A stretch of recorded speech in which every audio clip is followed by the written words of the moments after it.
Hello and welcome. My name is Rashim Mogha and I'm your host for this Empowered Women of the World podcast.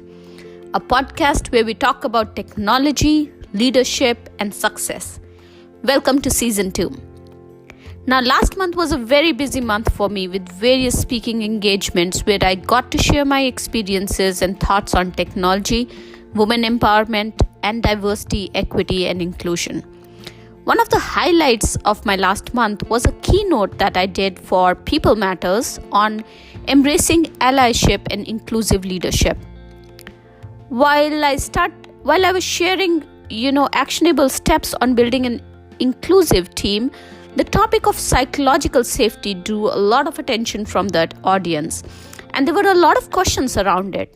So I thought in today's podcast, we should talk about psychological safety with our eWOW audience in 50 plus countries. So let me start with asking you, do you feel comfortable sharing your thoughts, your ideas, and your concerns at work without having to worry about the ripple effects? Now, if your answer is no, you're not alone. Amy Edmondson, a professor of leadership and management at Harvard Business School, has done considerable work in highlighting how psychological safety plays a critical role in inclusive leadership and effective teams. Now, she defines psychological safety as a climate where one believes that they can speak up, they can ask questions, voice opinions, and share ideas without having to worry about the consequences or the ripple effect. Now, psychological safety is key to building healthy teams. It's also the key to building diverse and inclusive teams. As a leader, you can build high-performing, innovative, and inclusive teams by creating a safe space for people to speak up, make mistakes, and bring their full selves to work. Then the question becomes, how do you provide psychological safety to your team members?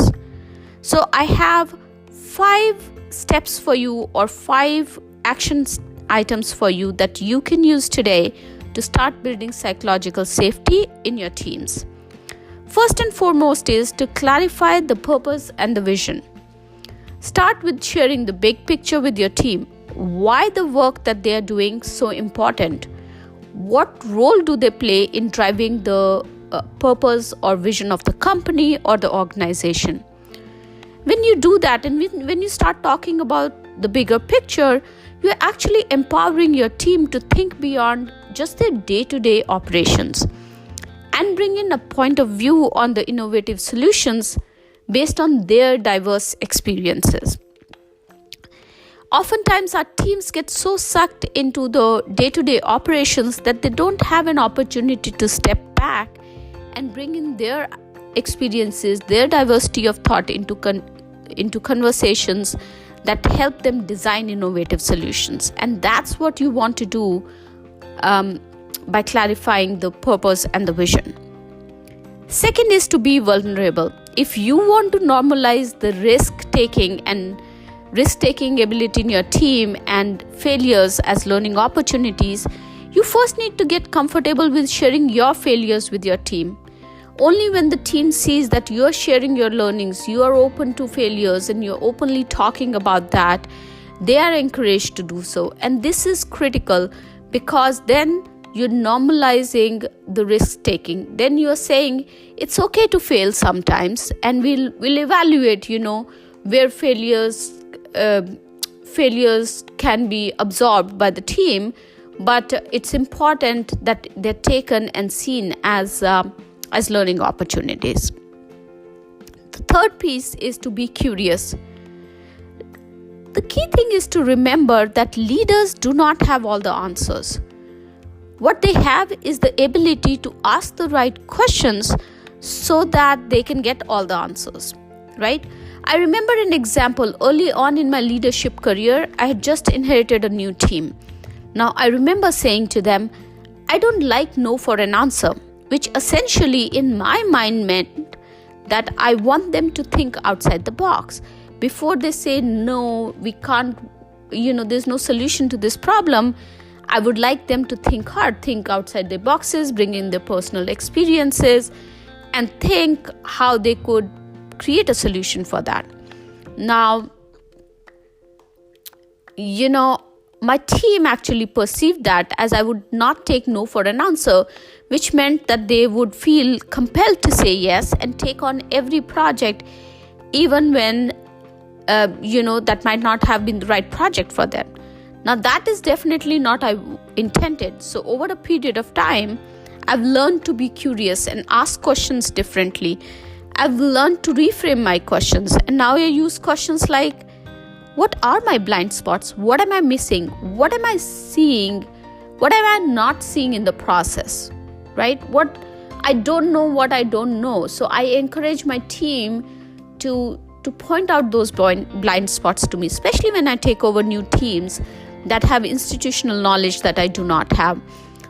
Now, what that does is it encourages my team to speak fearlessly, to bring in their experiences, to bring in their diversity of thought into the conversation so that we can together come up with innovative ideas.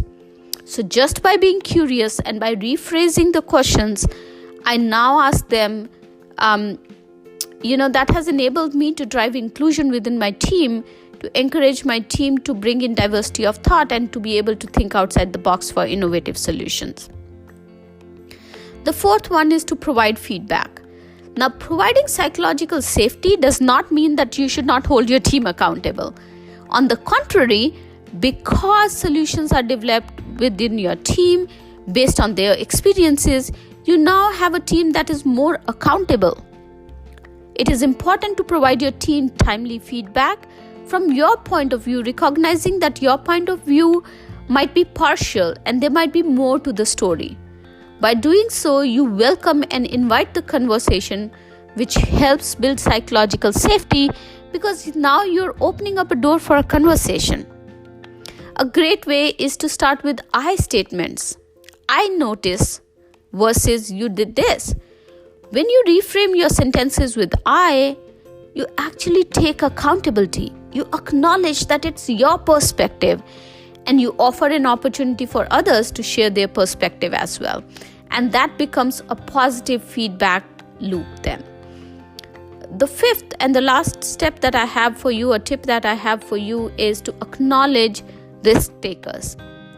Taking risks, looking beyond the obvious, and being vulnerable and trying out new things, it takes courage. It's not easy.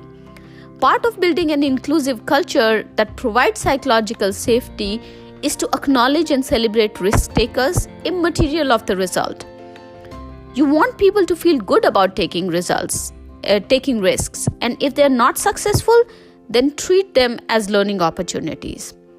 That can only happen when we normalize failures, reframe them as learning opportunities, and celebrate them together as a team.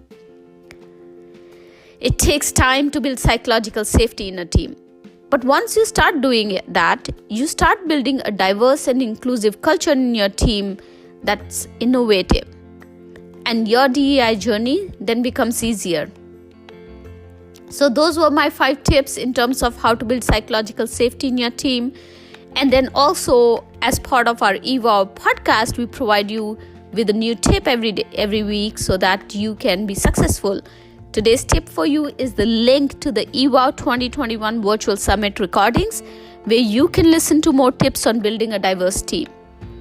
Now, the link is in the show notes. As always, thank you so much for joining me today, and thank you for loving, liking, supporting, and sharing the podcast. Remember, sharing is caring. I look forward to seeing you again in our next podcast.